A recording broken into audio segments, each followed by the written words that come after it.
上次就做咗荔枝果醬，今次咧就會做金桔梨果醬 Marmalade。因為個果膠基底我哋咧就會用到天然果膠，所以咧難度就為中級。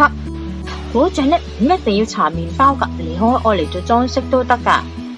基本上呢樣果醬咧之後我好多食譜咧都可能會見到噶，而且呢種果醬可以喺雪櫃擺好耐啊，所以唔使驚噶。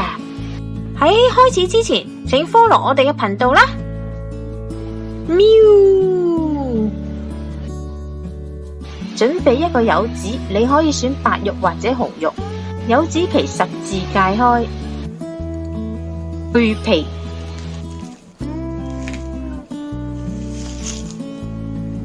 最好你就要試一試你自己本身柚子嘅甜度，澀味比較重嘅呢，你落嘅糖就可能加少少，或者你成品呢都可能會有一種苦澀味噶。基本上你試食完之後呢，就要決定你本身嘅材料會唔會修改噶。去皮、去核，然後取果肉，會落1至2個葡萄柚。你可以將葡萄柚變為橙都得。如果你係做果醬呢，橙嘅切割方法呢係有啲特別噶。先將頭同尾切走，沿住個橙切去果皮，千祈唔好切到咁深啊，唔係果肉都冇晒噶啦。去除白色嘅部分，根據佢哋嘅果瓣而落刀。成個果肉你哋都可以取出噶啦，少量嘅白色部分都係要批走。再嚟一個橙嘅部分都係一樣噶啦。係咪搵緊垃圾桶將所有嘢掉走呢？咪住啊！全部都要返噶，千祈唔好掉住啊！記唔記上次荔枝果醬我有提過呢？金桔梨同蘋果係最重果膠，咁係咪成個橙都有果膠呢？梗係唔係啦，果膠呢最主要嚟自佢嘅籽啦，同埋果皮。但係白色嘅部分呢，基本上係苦澀味嘅來源，所以我哋一定要批走。攞把較為鋒利嘅刀，慢慢批走白色嘅果肉，淨係留翻黃色嘅部分。小心手指，因為好易批到手噶。如果有部分你真係好難批到呢，我哋都可以留翻過水之後再批一次。而家呢就係1盤果皮啦，同埋1盤果肉。果肉先整散，再嚟煮果皮，令到可以去除佢嘅苦澀味啦，同埋殘留果皮上面嘅化學成分。一定要由凍水開始煮，唔會由熱水開始㗎。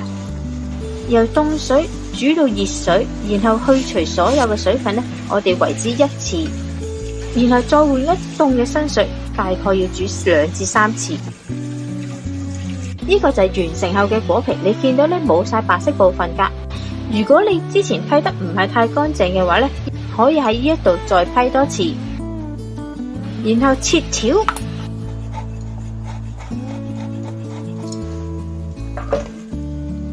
同果肉撈埋一齊，而家果皮同果肉嘅部分呢，基本上比例呢就會係1比1。你哋都可以根據自己口味呢選擇高低。當然啦，果皮越多，苦澀味呢都會有上升。加入少許嘅鹽，再嚟酸性嘅部分，檸檬或者青檸。青檸嘅味道就會比較清新少少，帶出柚子嘅味道。檸檬同埋青檸榨汁，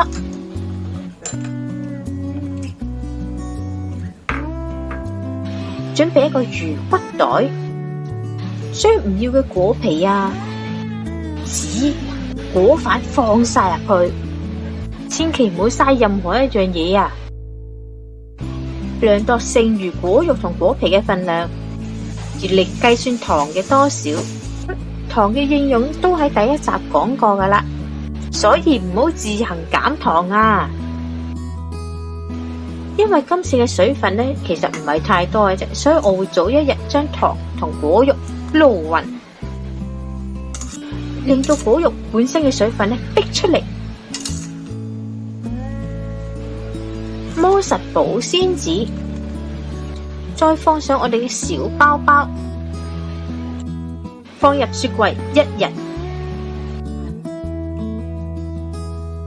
第2日可以準備晒所有嘅工具同材料。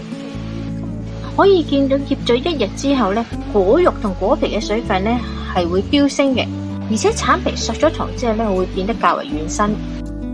雖然橙係含有豐富嘅果膠，但係今次我哋都要額外加少量嘅果膠入去。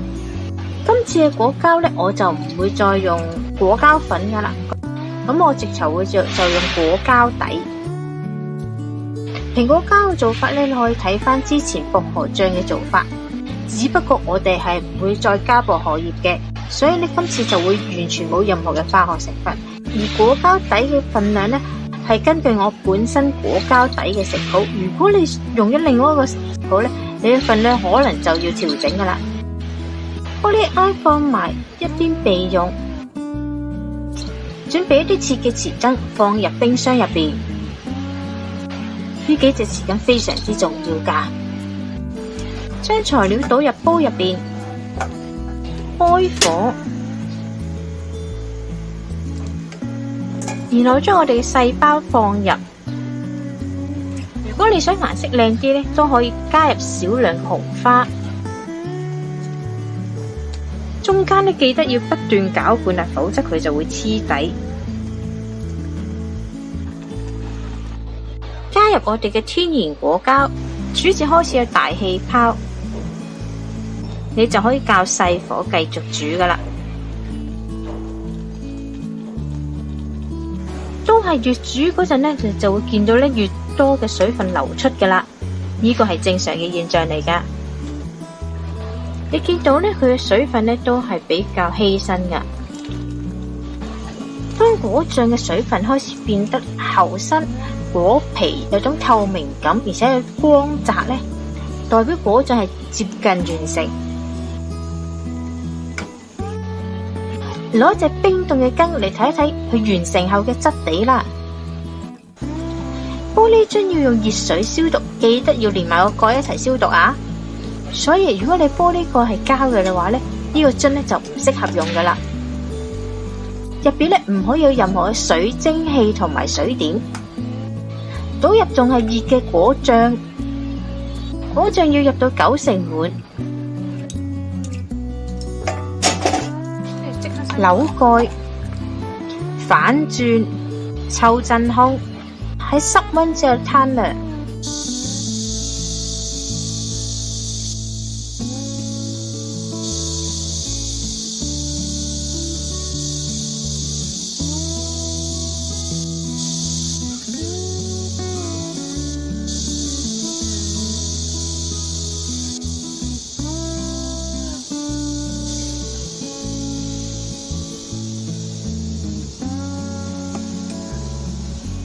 今日嚟到呢度啦，詳細嘅食譜我哋會擺落 Facebook 嗰度，有興趣嘅大家可以去睇一睇。